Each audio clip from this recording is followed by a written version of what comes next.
simulan na natin ang ika-16 na istorya. Dahil sa ingay na nagagawa ng labanan ni Eren at ng lalaki, nagising ang mga orc sa kanilang pagkakaidlip.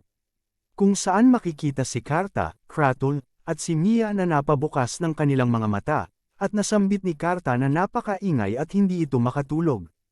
At sinagot ito ni Kratul na mukhang mayroong nag-aaway. Kaya naisipan nila na pumunta sa pinanggalingan ng ingay, kung saan pagdating ng mga ito ay napatanong si Karta kung ano ang kanilang ginagawa. Subalit biglang nanlaki ang mga mata nila dahil sa kanilang nakikitang matinding duelo sa pagitan ni Eren at ng lalaki. At balik tayo sa laban ng dalawa, kung saan makikita natin ang lalaki na nagpapakawala ng matinding atake kay Eren subalit nahaharang ito ni Eren. At makikita sa mukha ng lalaki ang labis na saya dahil naipapalabas niya ang kanyang buong lakas at nakakasabay si Eren dito. Makikita naman si Eren na labis ang pag-focus nito sa kanilang duelo. At dahil sa mga nakikita ng tao sa labanan, napasambit si Kratul na kahanga-hanga ang lalaki dahil nakikipagsabayan ito sa kanilang lord at napatanong ito kung sino ito. At sinagot ito ni Killian na yon ay nais niya ring malaman. At balik tayo sa matinding sagupaan ng dalawa, makikita ang matitindi at mabibilis na atake na binibitawan ni Eren at ng lalaki, kung saan si Eren ay nagpakawala din ng atake sa katawan ng lalaki. Kung saan dahil dito, itinaas ng lalaki ang kanyang espada para ito ay pigilan. Nang bigla na lang ni Eren iniba ang kanyang papatamaan. Nilipat nito ang kanyang atake sa paa ng lalaki, kung saan nanlaki ang mga mata nito at labis niya itong ikinabahala dahil hindi niya ito inaasahan. At dahil sa kanilang nakitang galaw ni Eren, namangha si Baryo, Reed, at Killian, kung saan napasigaw si Baryo na isa itong feint, at si Killian din ay napasigaw na ang ginawa ng kanyang lord ay napakahusay. Subalit, ang atake na ito ni Eren ay hindi tumama dahil kaagad din itong naharang ng isa pang hawak na espada ng lalaki. Kaya muling nanlaki ang mga mata ni Baryo, Reed at Killian, kung saan si Killian ay napasigaw na ito ay masama, dahil ang lalaki ay may hawak pang isang espada at si Eren ngayon ay walang depensa dahil ang espada nito ay nasa ibaba. At dahil dito, ang lalaki, habang nanlalaki ang mga mata at napapangiti sa tindi ng laban, ay napasambit na ito na ang magiging katapusan ni Eren. At agad itong nagpakawala ng saksak gamit ng kanyang isang espada. Subalit nang ito ay malapit ng tumama, agad-agad na kumuha ng buwelo si Eren at lumundag ng napakataas papunta sa likod ng lalaki, kung saan ito ay kaagad din na napalingon, at habang nasa ere si Eren, siya ay muling kumuha ng buwelo at kaagad na nagpakawala ng atake. Subalit, ito'y nailaga ng lalaki kung saan ito ay napangiti, at paglapag ni Eren sa lupa, kaagad din na sumugod ang lalaki papunta sa kanya. Kung saan inaasahan ni Eren na aatake ito sa kanyang kanan dahil sa galaw nito. At nang makaiwas si Eren, siya ay labis na nabahala dahil ang ataking iyon ng lalaki ay isang feint. At dahil muling namalaya nito ni Baryo, Reed at Killian, ang mga ito ay muling nanlaki ang mga mata, at si Killian naman ay nabahala, kung saan ito'y napasigaw at napatanong kung ito ba ay isang feint, dahil ang totoong atake ay galing sa kaliwa. At makikita natin na nagpalabas ng saksak ang lalaki papunta sa kaliwa, kaya kaagad itong hinarang ni Eren gamit ng kanyang espada. Subalit si Karta ay biglang napasigaw ng malakas dahil napansin nito na ang totoong atake ng lalaki ay sa kanan gamit ng isa pa niyang espada. At dahil hindi magamit ni Eren ang kanyang espada dahil ito ay nakaharang sa isang espada ng lalaki, mabilis itong nag-isip dahil kung wala itong gagawin, ito ay masasaksak ng kanyang kalaban. At dahil hindi ni Eren maigalaw ang kanyang isang kamay, naisipan nito na pigilan ang atake ng lalaki sa pamamagitan ng paghawak ng braso nito, kung saan ito ay kanyang napahinto. At habang ang dalawa ay nagpupumiglas, nasambit ni Eren na ang lalaki ay magaling, habang tumutulo ang mga pawis nito sa kanyang mukha. At makikita din natin na ang lalaki na sumagot na ito'y ganoon rin, habang ito rin ay pinapawisan at nanlalaki ang mga mata at napapangiti sa tuwa dahil sa tindi ng kanilang laban.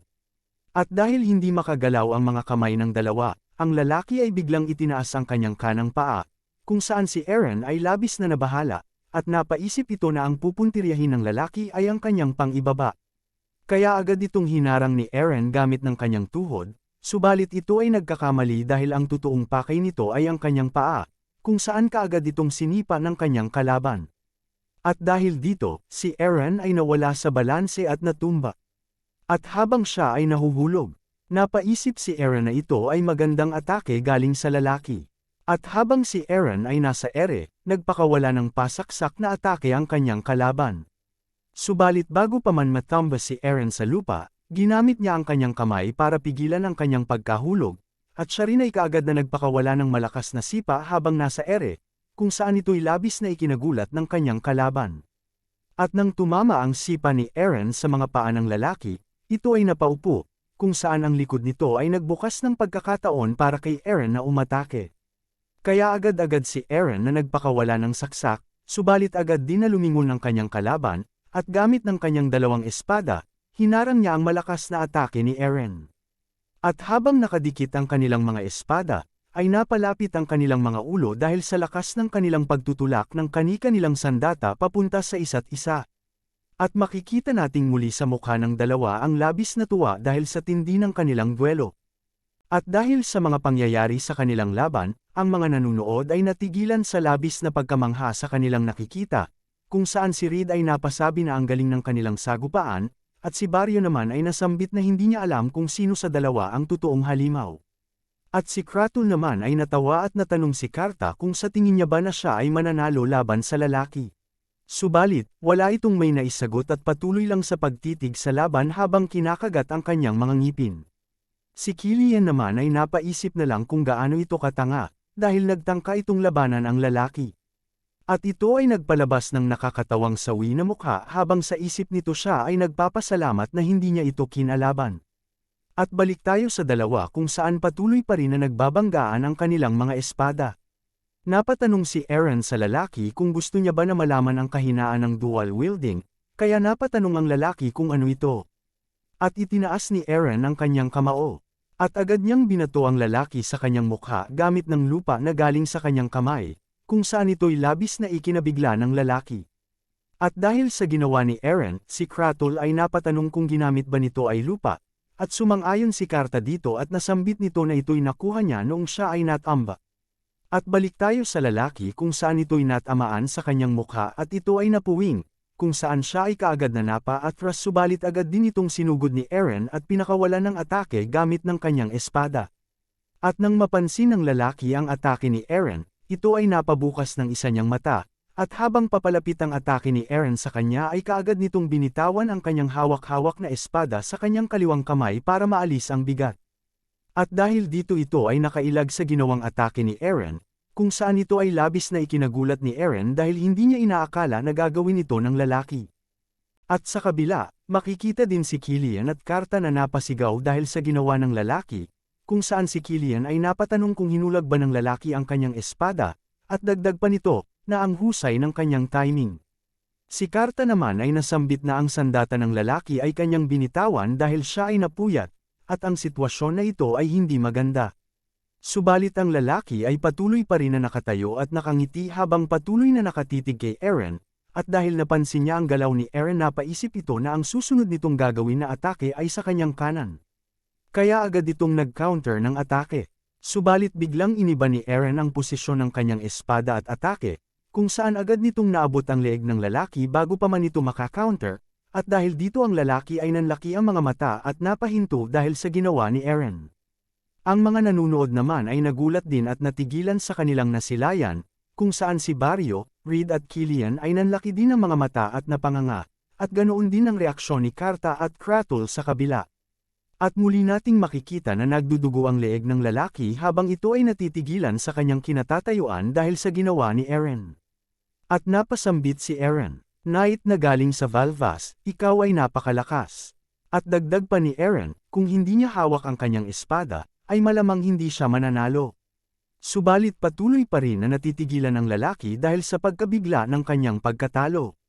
At nasabi din ni Eren na ang kanyang espada ay isinalba na siya ng maraming beses, at ito ay kanyang pinahahalagahang sandata. At makikita natin na ang lalaki ay napayuko, kung saan dumadaloy sa mukha nito ang kanyang mga pawis. At pagkalipas ng ilang segundo ay agad din itong binitawan ang natitira niyang hawak na espada. At ito ay kaagad na lumuhod at nilagay nito ang isa niyang kamay sa lupa sa harap ni Eren, at habang nakaluhod ay nasambit nito. "Eren Pendragon, isa kang tunay na mandirigma. At sa akin naman, bilang isang Valvas Cavalier, ang pangalan ko ay si Elken Isla." At simula ngayon, ako ay magiging espada mo para talunin at durugin ang ating mga kalaban. At ito ay pinapangako kong gawin, wika nito.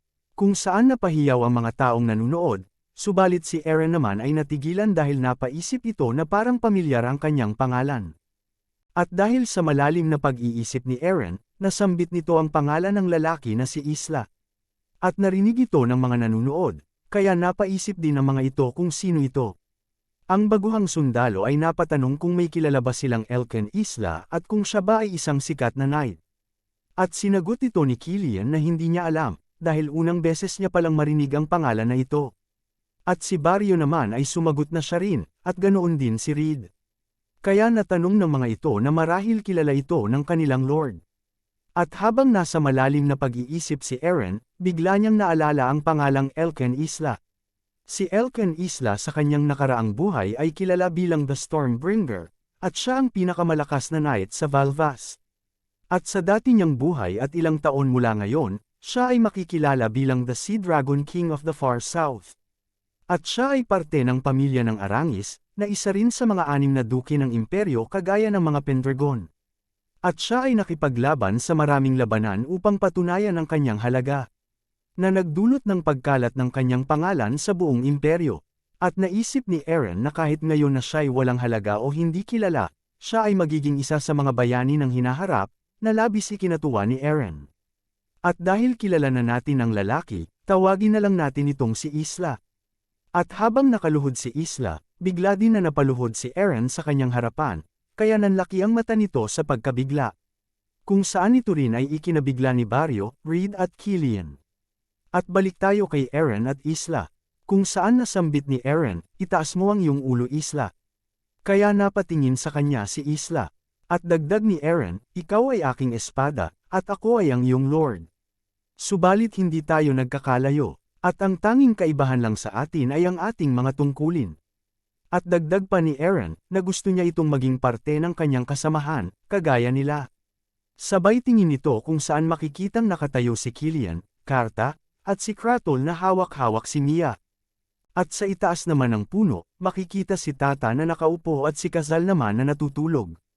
At dahil sa mga nasambit ni Eren, muling nanlaki ang mga mata ni Isla at ito ay natigilan, at pagkatapos ng ilang segundo, siya ay napapikit at napangiti habang yumuyuko. At nasambit nito, talagang kakaiba ka, Pendragon. At dahil dito, makikita sa kanila ni Baryo at Reed na nag-iba ang kanilang ekspresyon.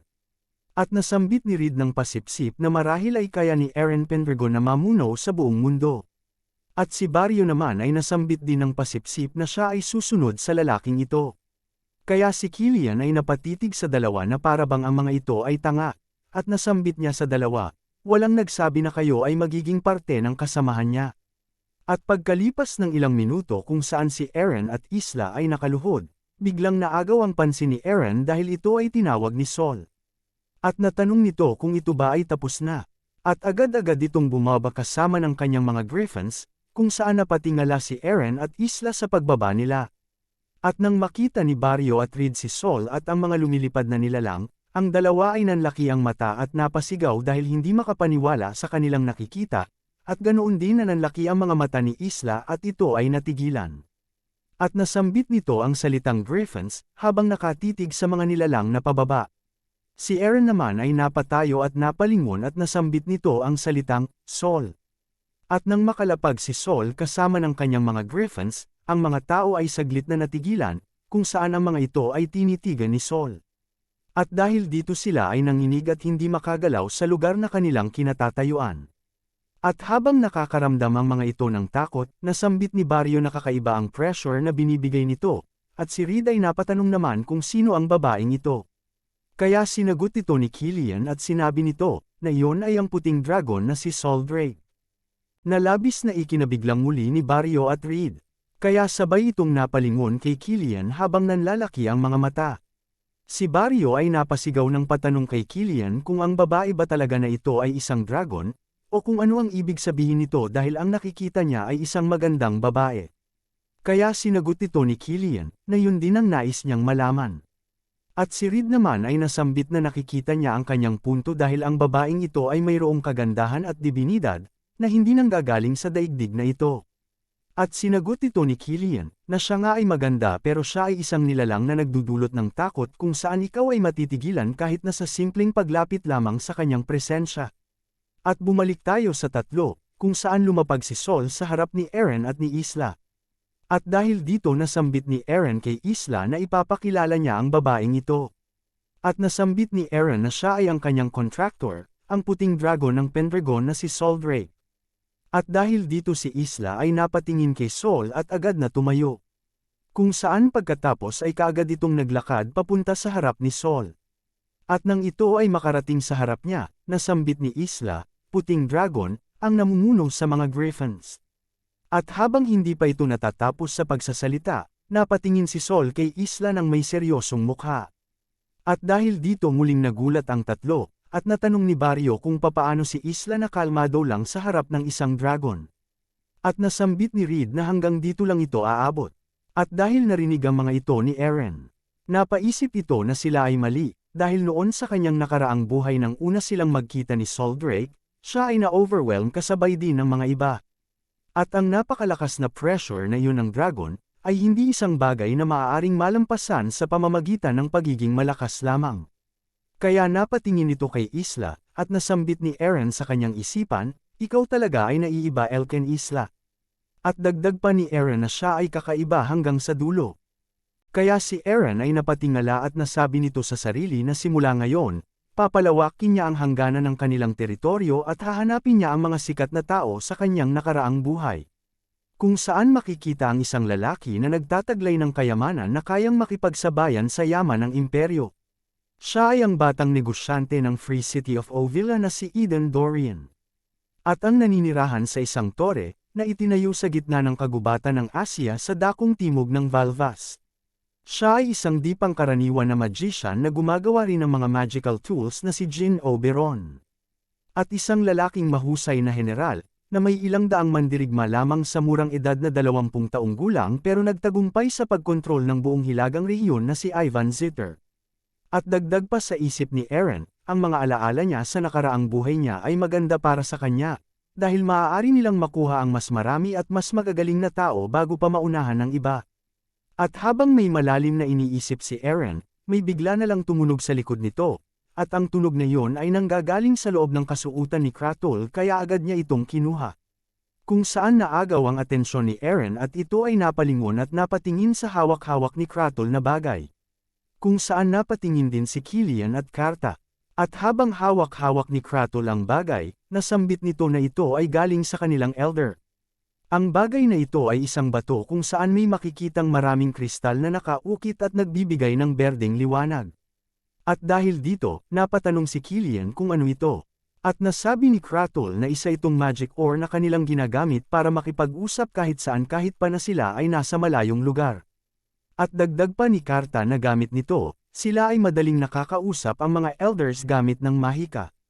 At nasambit ni Killian na ang mahika ay talagang kapaki-pakinabang. Kaya para malaman kung ano ang nangyayari sa kabila, si Kratos ay pumikit at kaagad na naglagay ng kanyang mahika sa magic ore.